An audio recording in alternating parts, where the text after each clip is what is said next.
And I'm like, dude, dropping importance doesn't mean not taking action.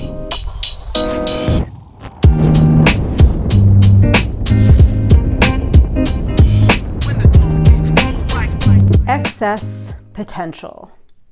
Everything in nature strives towards balance. Changes in air temperature balanced by wind. Differences in temperature compensated by thermal exchange. Wherever there is excess potential of any energy form, balanced forces emerge to correct the imbalance. We are so accustomed to such statements on the nature of things that we fail to ask ourselves why it must necessarily be so, or how exactly the law of balance works. Laws do not actually explain anything. They are just statements of fact. All laws of nature are secondary and derived from the law of balance.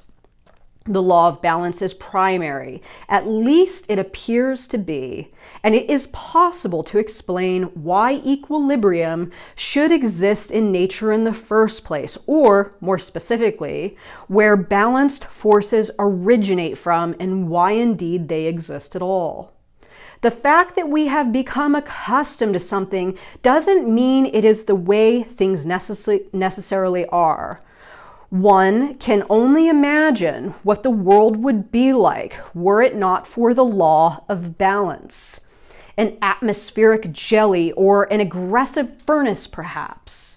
However, the unsightliness of such a world is hardly a reason to support the existence of the law of balance, and so we are left to accept as fact and to wonder in admiration at the perfection of the world, nonetheless puzzling over the question of what governs it all. We are used to the fact that there are good and bad spells in life and that success is followed by defeat. For this is all a manifestation of the law of balance. Success, like misfortune, destroys the balance. Complete balance is when nothing happens. Absolute balance doesn't exist, or at least no one has managed to observe it. Oscillation is observed everywhere in the world, night and day, incoming and outgoing tides, birth and death, etc. Even in a vacuum, elementary particles are involved in a process of continual birth and dematerialization.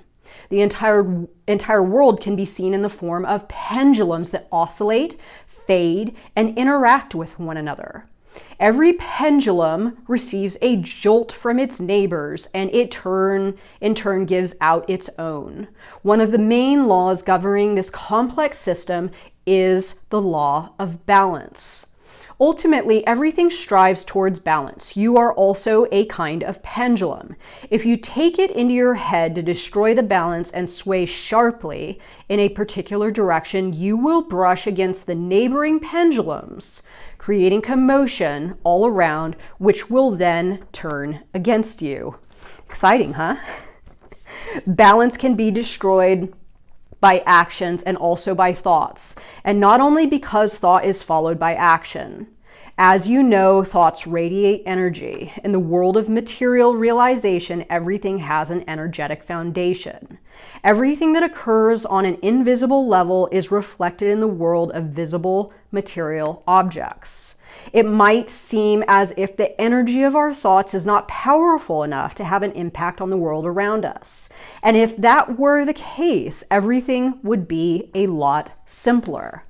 However, let's not make guesses about what's happening on an energetic level. Otherwise, we could get entangled in a knot of conjecture. For our purposes, it is enough to accept the simplified model of balance, where excess potential appears, balanced forces emerge to eliminate it.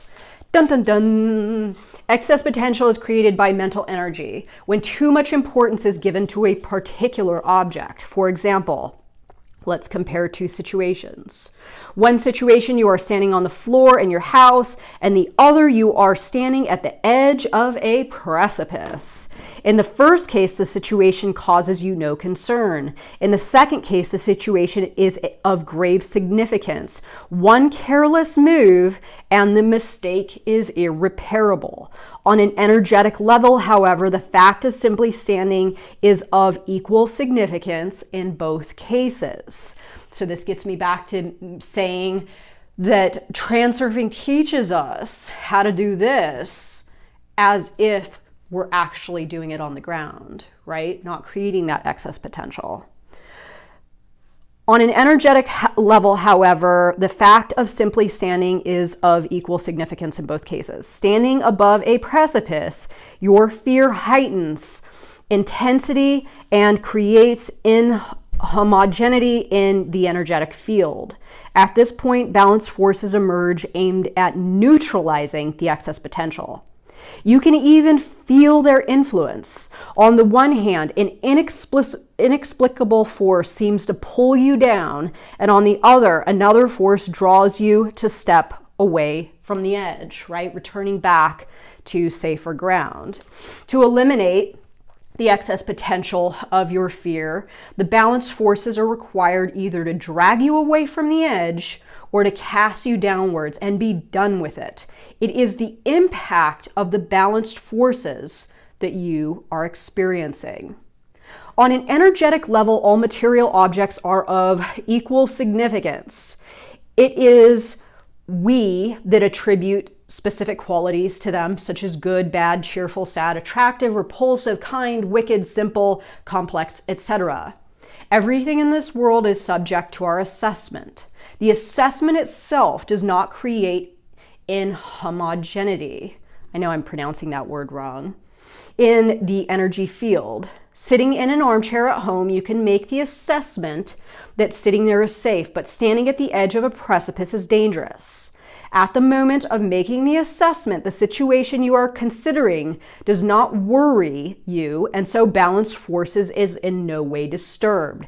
Excess potential only appears in cases where the level of importance attributed to the assessment is excessive. Here's the bottom line.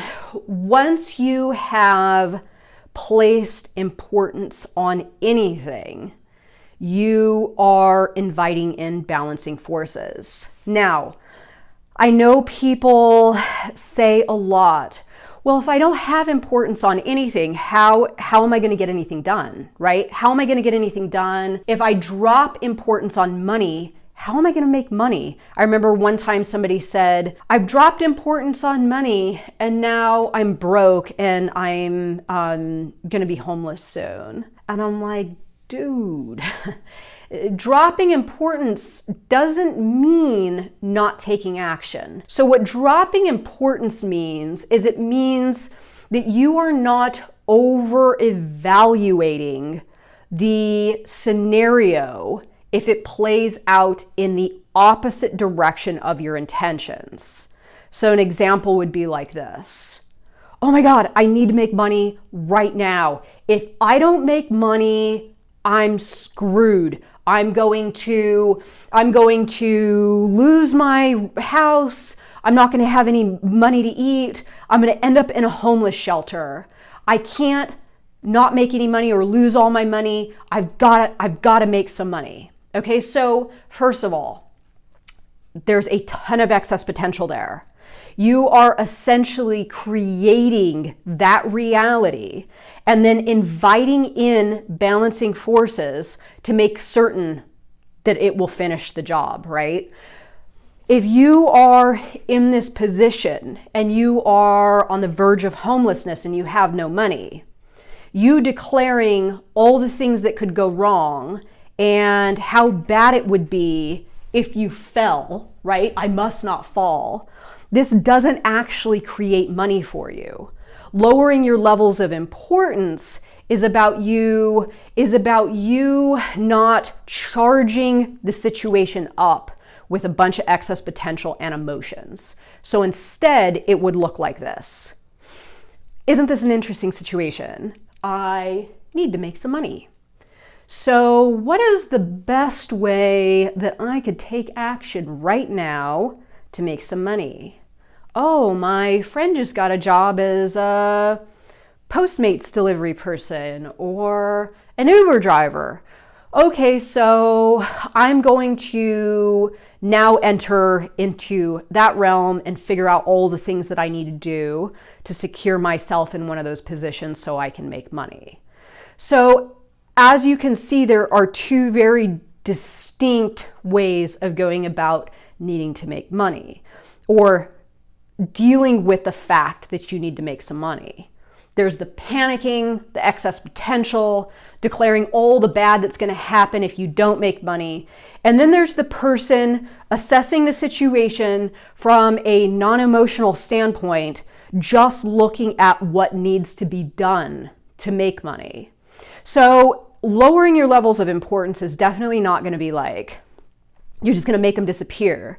It's about managing your levels of importance, right? Trying to keep your levels of importance as low as you can and making certain that your energy and focus is going towards the action you can take to improve the situation, not all the bad that can happen, not what's going to happen if you fall, not all the consequences, not you declaring to your reality that this must happen or else. As soon as you have assigned those stipulations, those consequences, that sort of pressure into that situation, that's when the balancing forces come in. That's when the balancing forces come in. So ask yourself today, when have you been like this? Are you like this right now with something? Do you have excess potential about something? Are you declaring to your reality that the guy must propose, that you must get the job, that you must do this, that you must do that? And how can you shift out of excess potential mode into action mode? Because action is the best neutralizer of excess potential. And just intend, right? Intend. So you got intention to get you across, or you got stopping halfway and loading up the situation with a bunch of excess potential, inviting in balancing forces, and never making it to the other side, right? So I hope you all enjoyed this video today. A little bit dark, but you know, maybe it will help you in eliminating some of that excess potential in your layer of reality and get you in the path of action and intention towards that desired outcome. So I hope you enjoyed this video, everyone, and I will see you all next time. Bye, guys.